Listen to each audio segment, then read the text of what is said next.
छत्तीसगढ़ एक वनांचल क्षेत्र है और ये लगभग यहाँ 44% जो भूभाग है वो वनों से आच्छादित है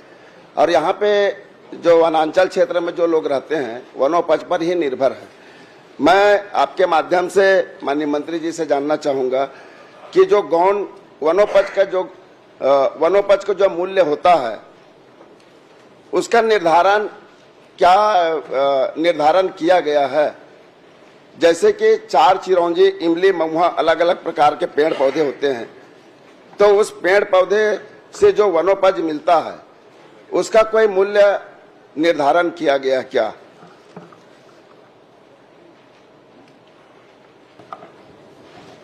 अध्यक्ष महोदय, वैसे भी जो लघु वनोपज है, बहुत सारे लघु वनोपज का दर जो है भारत सरकार ने घोषित कर दिया है,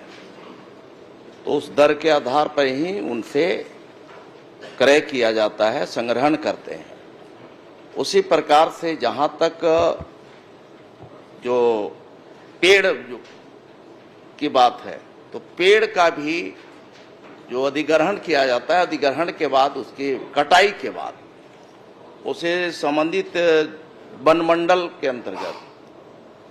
जो काष्ठागार है वहां जाता है, उसकी नीलामी होती है, उस नीलाम की राशि संबंधितों के खाते में जमा की जाती है। आपके माध्यम से स्पष्ट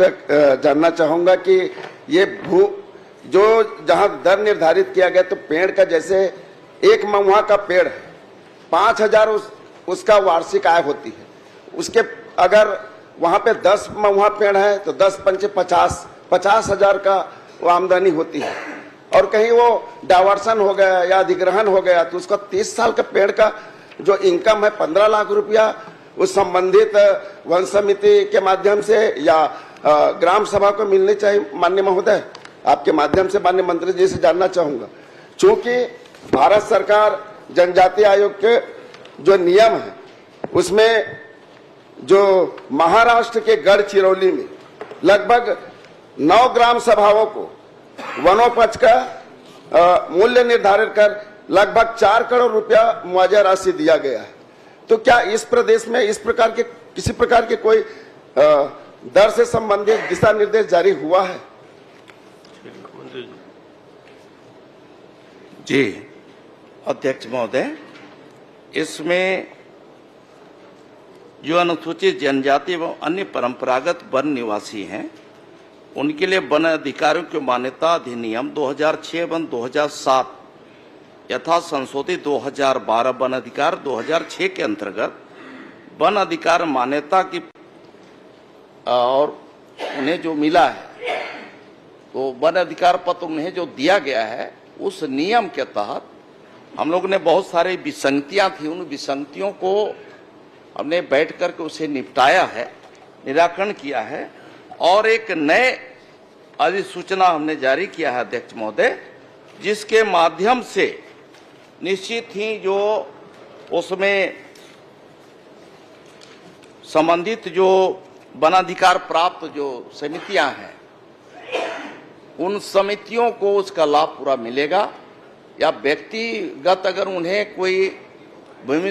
भूमि का अगर उन्हें वन भूमि का अधिकार पत्र है तो उनके लिए भी नियम है, और सामूहिक जो सामुदायिक जो उन्हें पट्टा अगर प्रदान किया गया है तो उनको भी उस नियम के तहत हम जो है उस समिति को जो अधिग्रहित जो क्षेत्र है उस अधिग्रहित क्षेत्र के जो भी वनोपज हैं या वन है या पेड़ है उसका यदि कटाई होता है, उसका अधिग्रहण किया जाता है तो उसकी पूरी राशि संबंधित जो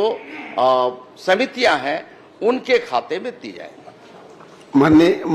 अध्यक्ष महोदय, अंतिम सवाल मेरा माननीय मंत्री जी से जानना चाहूंगा कि अलग अलग पेड़ का मूल्य निर्धारण हो, चार का अलग हो, चिरौंजी चार का अलग हो, महुआ का अलग हो, इमली का अलग हो, तो इस प्रकार से दर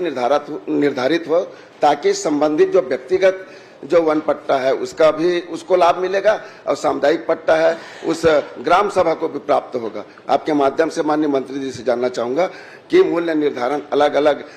पेड़ का निर्धारण करेंगे क्या और कब तक कर सकते हैं? मैंने बताया कि 18 फरवरी 2025 को अभी स्पष्ट हमारे विभाग की ओर से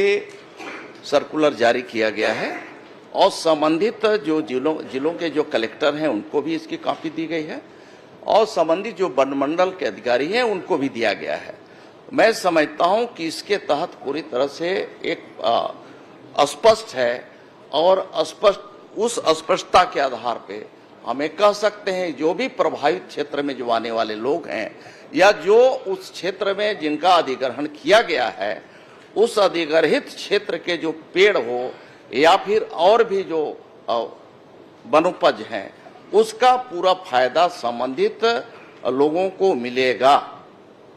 धन्यवाद माननीय अध्यक्ष। माननीय का प्रश्न रामेश्वर जी ये है, अलग अलग प्रजाति के वृक्ष, कौआ का है, महुआ का है, साल का है, चार है, चिरंजी है, उसके अलग अलग मूल्य क्या निर्धारित करेंगे? एक प्रश्न इनका वो जो मुझे समझ में आया यही जानना चाहते हैं, अलग अलग क्या निर्धारित किया गया है या करेंगे, ये प्रश्न है इनका। नहीं, निश्चित ही मैं आपकी भावना से मैं सहमत हूं और मैं ये भी जानता हूं कि संबंधित चार, चिरौंजी, महुआ पेड़ इस तरह के जो पेड़ होते हैं उसका रेट यद्यपि वन विभाग इसका निर्धारण करता है,